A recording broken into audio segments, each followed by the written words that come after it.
Oslo, Norway, February 1972, 9 degrees below zero. 48,000 people had packed into the stadium that day to watch their nation's strongest man do what he always did, win. 31 competitions, 31 first-place finishes, never once defeated. Standing across from him would be a 143-pound Chinese man, quiet, ordinary-looking, unremarkable in every visible way. The crowd laughed, the reporters placed their bets. The outcome felt so obvious that nobody even bothered to wonder how it might go. This wasn't really a competition, it was a spectacle, the kind where the big man crushes the little man and everyone already knows the ending before it begins. But on that frozen afternoon, something would happen that stopped 48,000 people completely cold. Nobody in the stands could speak, nobody could move, because what was about to unfold in that ring had never been witnessed in any stadium anywhere in the world, and everyone who was there that day would still be telling the story decades later. The man who had never lost. Erik Halvorsen wasn't just a tournament winner, his story ran much deeper than that. He was born in a small fishing village on Norway's southern coast. By 7 years old, he was scaling sea cliffs. By 12, he was pushing through open-water ocean swells. At 16, he entered his first local strength competition and never looked back. By the age of 29, his record stood at 31 competitions, 31 victories. The national lifting record had been broken 3 times. Each time, Erik himself had broken it. At the 1971 Viking Strength Championship in Oslo, he carried a 440-pound stone for 47 seconds without setting it down, while his competitors dropped to their knees in front of the entire crowd. Now, on a brutally cold February morning in 1972, he stood before the press inside the marble corridors of the Oslo Viking Museum. Behind him loomed a 9th-century longship, its ancient wooden frame carrying centuries of silence. Erik's chest was bare. The temperature outside read 19 degrees Fahrenheit. Remember that detail, because in this story, the cold is more than just weather. A journalist stepped up to the podium holding a photograph. In it stood a slim, 143-pound Chinese man, wire-rimmed glasses, plain clothes. He didn't look like a nobody, but he could have easily passed for one. "Erik," the journalist said, "what do you think about Bruce Lee?" The room went still.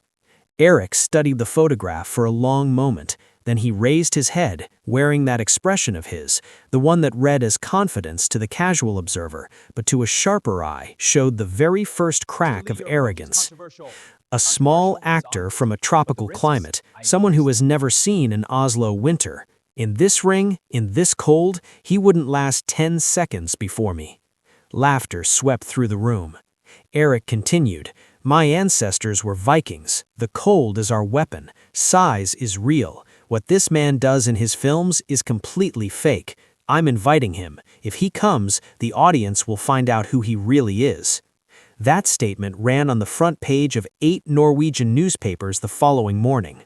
3 days later, Bruce Lee accepted. The answer. The press conference was held in an office on a film set in Tokyo. Bruce had been awake since 5 that morning and had already completed 2 hours of training before the reporters arrived.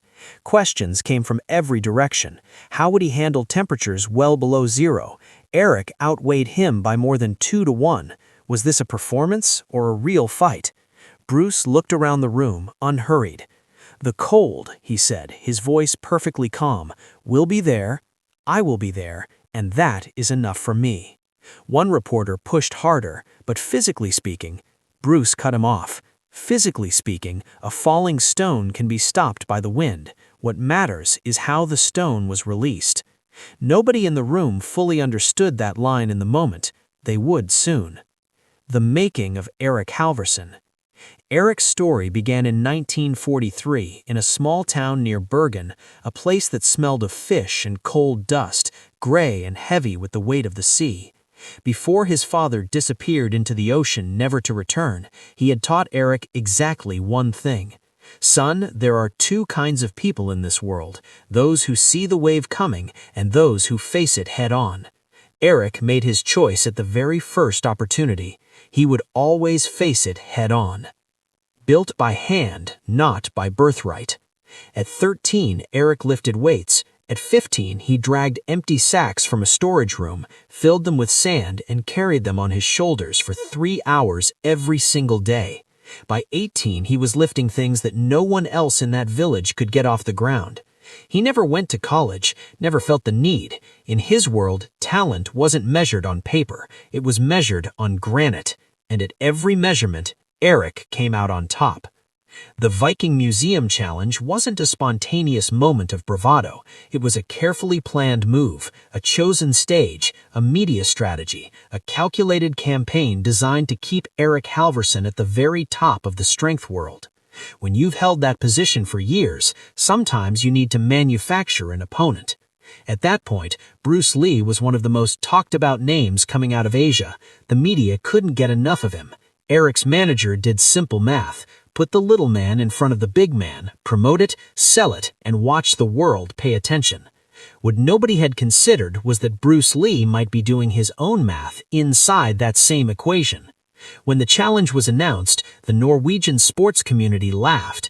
Combat sports journalists across Europe were skeptical. One of the continent's leading critics wrote that week that putting a 143-pound man across from Eric Halvorsen was no different than a circus act. Disrespectful, he called it, at its core. Someone read that article and wrote a single line in response. The note was later found in Bruce Lee's personal notebook. Size can create the illusion of power, but the real test is something entirely different. The day Oslo stood still. Bislett Stadium sat at the heart of Oslo, capacity 45,000. On Monday, February 14, 1972, the gates opened at 10 in the morning. By noon, the stadium was full. By 1 o'clock, snow still covered the field, and people were sitting on plastic bags just to keep the cold from coming through their seats. This was the kind of cold that didn't just chill you, it passed straight through you. Every breath rose as a cloud of white vapor drifting through the stands. Every hot drink vendor in the arena was completely surrounded. 48,000 people. To put that in context, the combined attendance of every other event happening across all of Norway that afternoon didn't come close to half that number. At 1:45, Eric Halvorsen emerged from the south tunnel. Chest bare. The stadium erupted. He walked to the ring, gripped the corner post, and waited. A 440-pound Viking stone was brought out from the side.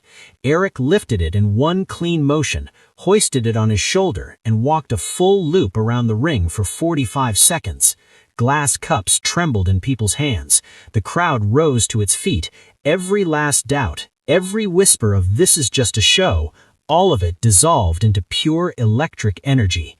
And then, from the south tunnel, without fanfare, without raising a hand to the crowd, wearing a plain gray long-sleeve top and walking one steady step at a time, Bruce Lee. All 48,000 Norwegians went completely silent.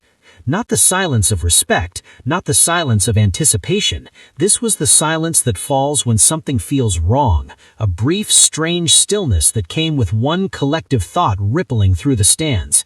Did the wrong man just walk out? Whispers spread through entire sections. Journalists in the front rows glanced at each other. One was already scribbling in his notepad, probably something along the lines of "underwhelming entrance." Across the ring, Eric Halvorsen stood in his corner, eyes locked on Bruce. And in those eyes, if you were watching carefully, there was only one thing: relief. He'd been prepared for a rival, a threat, at least someone who looked like a genuine challenge. What he saw instead put him completely at ease. And that ease was the first step towards the biggest mistake Eric Halvorsen would make that day. The stillness in the center. Bruce ducked through the ropes and walked to the center of the ring. Each step was deliberate, his feet quietly testing the surface beneath him. Not icy, but cold, damp, and slick. The winter sun hung low on the horizon, and the shadow cast by the upper stands covered half the ring. Bruce stopped in the dead center of that shadow. He didn't stretch, no neck rolls, no warm-up movements of any kind. He simply stood there, arms relaxed at his sides, eyes open but turned inward, as if he had quietly set aside all 48,000 people and was measuring something that only he could feel. A Norwegian ringside photographer said afterwards, "I looked up at the crowd, tens of thousands of people. Then I looked at Bruce, and in that moment I realized he was the only calm person in the entire stadium. Everyone else was nervous or excited. Only him. He had no nerves at all." The referee called both fighters to the center. Eric walked forward, and the ground seemed to register every pound of him. His rubber-soled shoes carried 265 pounds of muscle and intention, and each step felt like its own announcement. During the referee's instructions, Eric never once moved his eyes from Bruce's face. That was his pre-fight ritual, an unblinking stare designed to plant doubt before a single blow was thrown. It had always... But Bruce wasn't there. The punch passed right by his ear, close enough for the wind of it to brush his skin. Just 3 inches. That was all Bruce had moved. 3 inches to the left, and 265 pounds of force cut through nothing but frozen Oslo air. Eric's second motion came immediately, his left arm this time. Not a punch, but a shove, designed to drive his opponent stumbling backward. Against a 180-pound man, it would have sent him flying 6 feet. Against most men, it would have ended things right there. But Bruce wasn't there either. He hadn't just stepped sideways, he had stepped forward at the same time. One spectator described it afterward. Eric was punching the wind, and the wind was turning around to look at him. Hands that had never grabbed air. Eric Halvorsen had never missed in his life. And that wasn't just praise from admirers, it was the defining truth of his physical existence. His hands had spent a lifetime learning to find and hold whatever they reached for, hauling fishing nets in rough seas, gripping cliff faces in driving rain, locking onto an opponent's arm and refusing to let go. When those hands closed around something, they stayed closed. There was a story from his training camp back in Bergen. His coach had once told him to grip a post and simply not let go. Eric held it for 6 hours. His hands bled through it. He still didn't release. But now, inside the frozen air of Bislett Stadium, those same hands were grabbing at nothing. 2 strikes, 2 misses. This wasn't in Eric's calculations. Smaller men always backed up. They went defensive. They found a corner. This small man was stepping forward, not just avoiding, but repositioning.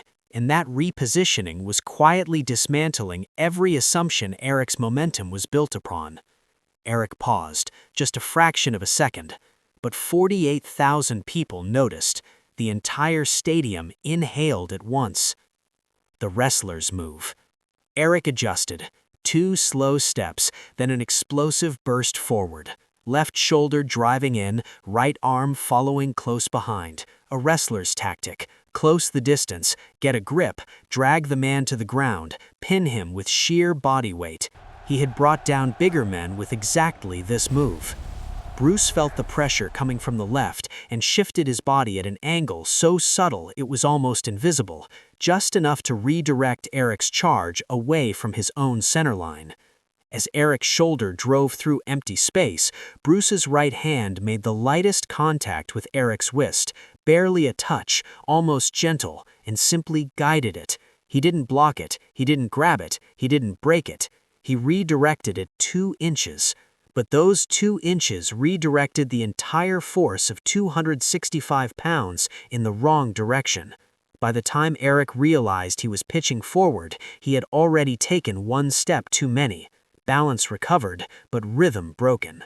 And Eric Halvorsen's entire fighting system was built on rhythm. Every strength athlete's system is. When the rhythm goes, you need time to reset, to find your footing again before the next move. Bruce didn't give him that time. The precise strike. A single strike to the right shoulder, short, elbow-driven, almost casual, nearly hidden within the movement. Not powerful, not dramatic, but placed with surgical exactness. It landed on the deltoid of Eric's right shoulder, just above the shoulder blade. For a strength athlete, that spot wasn't just muscle, it was a critical gear in a finely tuned machine. It wasn't pain exactly, it was a signal, the body's quiet way of saying, "Pay attention, something is different here." Eric stopped. The crowd didn't catch the hesitation, but a photographer did. His camera froze that exact moment, and the image ran in several Norwegian sports papers in the days that followed. The expression on Eric's face was difficult to describe. Not shock, not anger.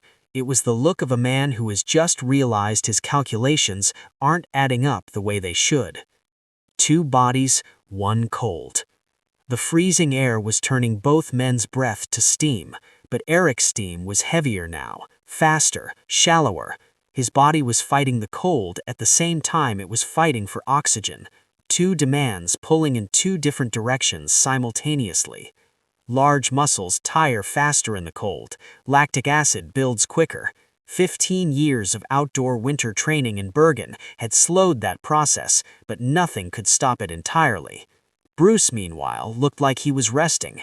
His breathing hadn't changed. He was holding the heat his body generated the way a coat holds warmth, quietly, efficiently, without burning any extra energy to do it. He was conserving, and that conservation was compounding with every passing second, the way interest quietly builds in a bank account. Something strange was beginning to dawn on the crowd. In every exchange so far, every movement had been initiated by Eric, but nobody could land a clean strike on Bruce. And yet Bruce wasn't the one attacking, he was barely moving at all. The logic of the fight had turned completely backward. The bigger man was constantly in motion, the smaller man was barely moving, and yet every outcome was landing exactly where the smaller man seemed to want. This didn't match how anyone in those stands expected a fight to work.